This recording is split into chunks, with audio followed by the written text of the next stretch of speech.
잠깐만, 다 끝났어. Hi! Happy birthday! 왜 이래요?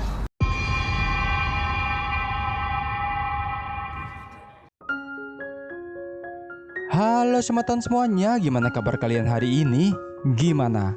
Masih kuat menghadapi cobaan-cobaan berat di dunia ini?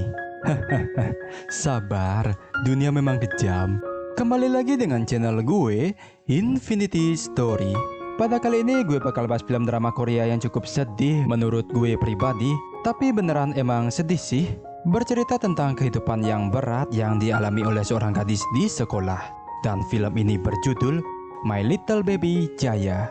Oke, tanpa basa-basi kalian duduklah dengan santuy, lemaskan otot kalian, tarik nafas dalam-dalam dan keluarkan.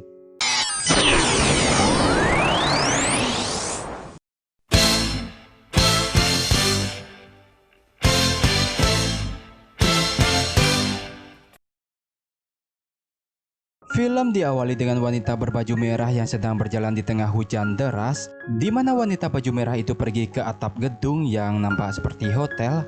Yang entah ada masalah apa, wanita itu tiba-tiba melompat dari atap gedung dan...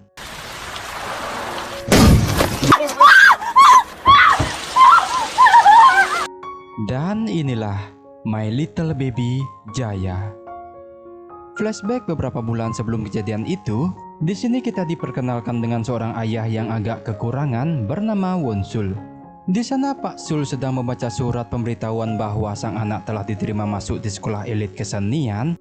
Pak Sul yang sangat kegirangan pun segera memberitahu anaknya yang bernama Jaya, ini parasnya, yang saat itu dia berada di gereja sedang latihan vokal di sana. Pak Sul sendiri adalah seorang ayah yang sangat mencintai anak sematawayangnya ini. Meski dia miskin dan menderita lumpuh otak, Pak Sul tetap berjuang untuk membuat anaknya bahagia dengan cara membuat anaknya menggapai cita-citanya yang berbakat di bidang vokal.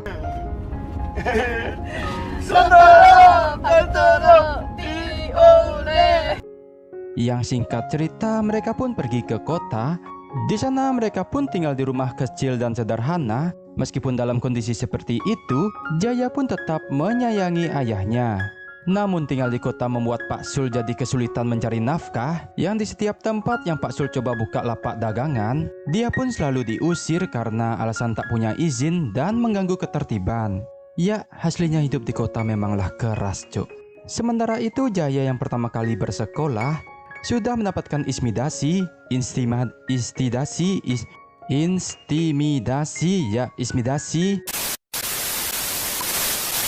Dari 3 siswi perempuan di sekolah itu yang bernama Bora, Hisun, dan Sunyong. Kita sebut saja geng bully. Di mana rata-rata murid di sana itu adalah berasal dari sekolah yang sama, makanya terlihat beberapa murid sudah membuat geng masing-masing. Dan Jaya yang diintimidasi pun pindah tempat duduk dan duduk di sebelah siswi yang bernama Min Kyung.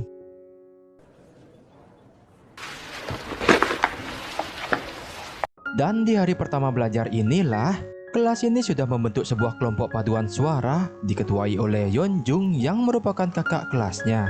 Dengan dibantu guru pengajar, Yeonjung pun mulai mengetes vokal tiap murid yang ada di kelas tersebut. 다음.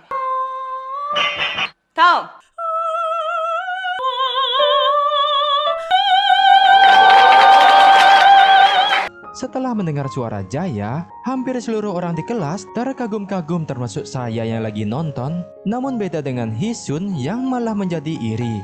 Dan semenjak Jaya menunjukkan bakatnya ini, Min Kyung pun tertarik padanya yang akhirnya mereka pun menjadi dekat.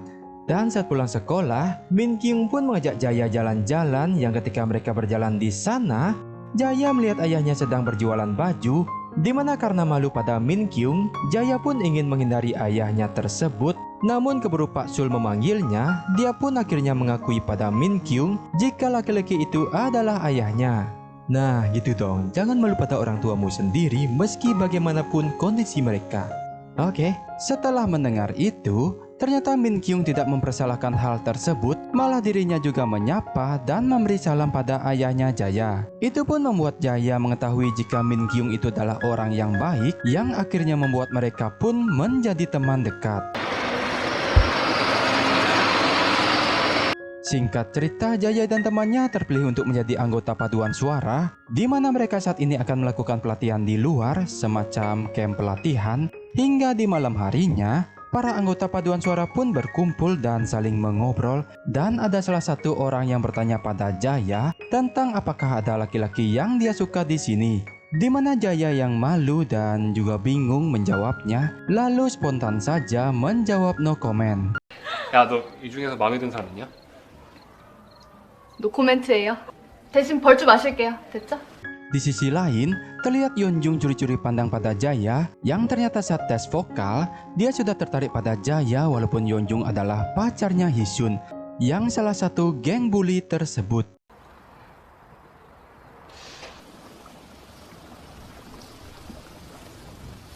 Keesokan paginya, Jaya yang sedang latih vokal di pinggir danau, lalu di sana tiba-tiba dia dihampiri oleh Yeonjung dengan skill mode buaya darat. Yeonjung pun menyatakan perasaannya pada Jaya jika dia mencintainya pada pandangan pertama. Tapi di sini juga Jaya terlihat tidak munafik, di mana Jaya juga mengakui jika dia juga menyukai Yeonjung. Tapi Jaya masih sadar siapa dirinya dan memutuskan untuk pergi dari tempat tersebut. Namun Yeonjung yang sudah mode buaya pun tetap bersikeras dan memeluk Jaya dari belakang. Kemudian dia pun ngegombal dan mengajak Jaya untuk olahraga pagi. Wih, di balik semak-semak tersebut. Wow. Tapi sialnya hubungan mereka itu dilihat oleh Bora dari geng bully. Dengan kamera HP Ipongnya tersebut, dia pun merekam aktivitas mereka berdua. Dan setelah acara pelatihan selesai, Bora pun menunjukkan rekaman video HP Ipongnya tersebut pada Hisun, di mana setelah melihat rekaman tersebut, Hisun pun menjadi marah dan memberitahu Bora untuk merahasiakan hal ini. Dan dari kesalahan ini, Hisun dan geng bully lainnya pun mencari kelemahan Jaya, di mana mereka memaksa Min Kyung untuk mengatakan semua rahasia Jaya. Karena Min Kyung gak kuat dengan bulian mereka, dia pun akhirnya mengajak geng bully ke tempat ayahnya Jaya bekerja. Dari sini geng bully pun tahu jika Jaya adalah golongan kelas bawah. Mereka pun menyebarkan berita tersebut ke sekolah dan saat Yeonjung mengetahui berita tersebut, dia pun gak segan melabrak Jaya ke rumahnya dan bahkan menghina-hinanya serta menyakitinya. Di sana Yeonjung juga mengatakan pada Jaya jika dia menyesal mengajaknya olahraga pagi kemarin karena menurutnya itu adalah sebuah aib bagi Yeonjung. Nih buaya kok gak ada syukur-syukurnya anjrit. Mengetahui jika ini adalah ulah Hisun, Jaya pun menemuinya dan meminta maaf pada Hisun jika dia tidak ada maksud untuk merusak hubungannya dengan Yeonjung, dan Jaya pun meminta baik-baik untuk tidak mengusik kehidupannya lagi dengan ayahnya. Namun Hisun yang masih tak terima pun malah menghina ayahnya. Itu pun membuat Jaya marah dan hampir memukuli Hisun dengan sebuah botol.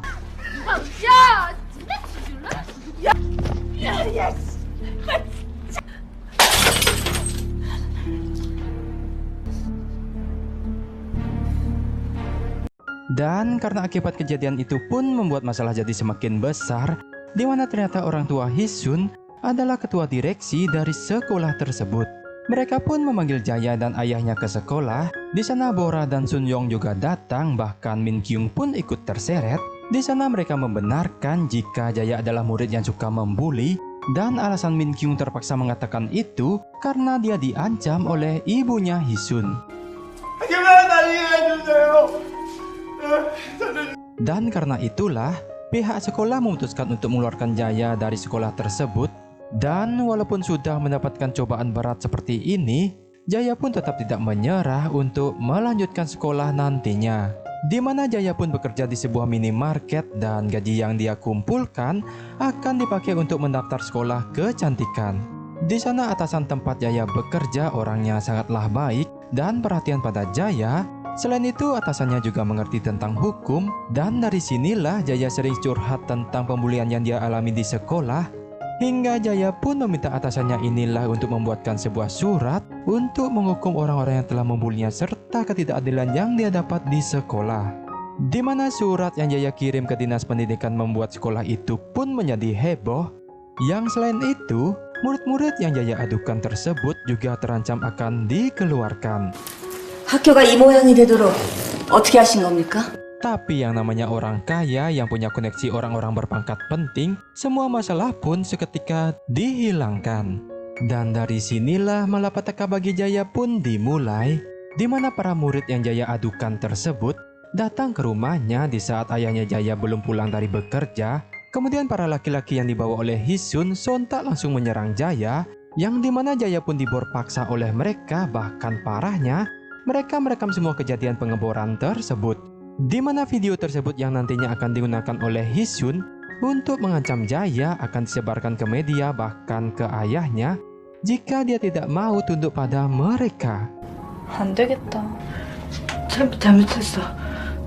Dan karena kejadian itulah kehidupan Jaya berubah drastis seolah-olah menjadi neraka, di mana Jaya dijadikan bahan pengeboran oleh para laki-laki di setiap malamnya, dan bahkan Jaya harus menerima perlakuan kasar dari mereka. Sebenarnya Jaya ingin sekali lari dari kota ini, tapi Jaya takut jika ayahnya tahu videonya tersebut. Dan setiap harinya, Jaya selalu menguatkan mental dan menahan perasaannya. Namun yang saking parahnya, kue apam Jaya dijual pada om-om oleh Hisun melalui aplikasi online. Hah? Penderitaan Jaya sebenarnya sangatlah berat, namun Jaya tak pernah berani mengatakan kejadian ini pada siapapun termasuk ayahnya, dan dia hanya mencurahkan perasaannya pada sebuah buku yang dia simpan di gudang di tempatnya bekerja.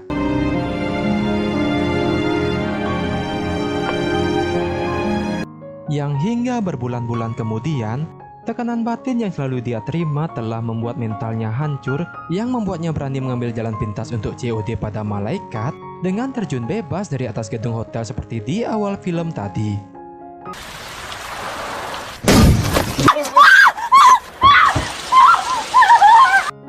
Singkat cerita, setelah 6 bulan kepergian Jaya, di mana sang ayah yang memang tak tahu alasan Jaya nekat mengambil jalan yang salah tersebut, tiba-tiba dia dihampiri oleh mantan atasan Jaya bekerja. Ternyata dia datang menemui Pak Sul untuk memberikan buku harian Jaya yang dia temukan di gudang. Pak Sul segera membaca tulisan dari anaknya tersebut. Di setiap halaman yang dia baca, menceritakan semua hal pahit yang dialami oleh anaknya. Dengan hanya membaca buku harian anaknya ini, membuatnya seolah-olah menyaksikan kejadian yang dialami oleh si Jaya.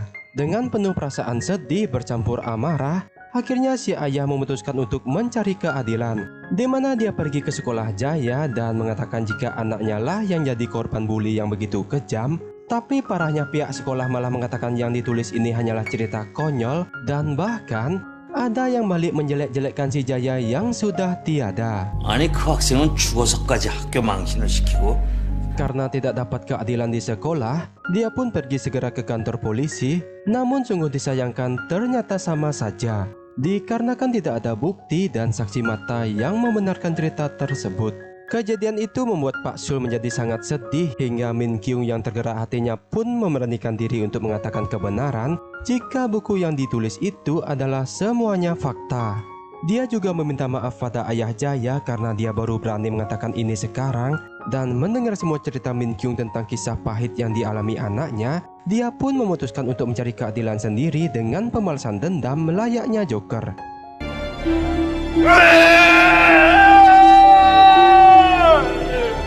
Pembalasan dimulai dengan menghukum Hisun dan gengnya, di mana saat mereka mengancam Min Kyung, sang ayah pun menyiramkan air keras bukan es batu kepada mereka bertiga.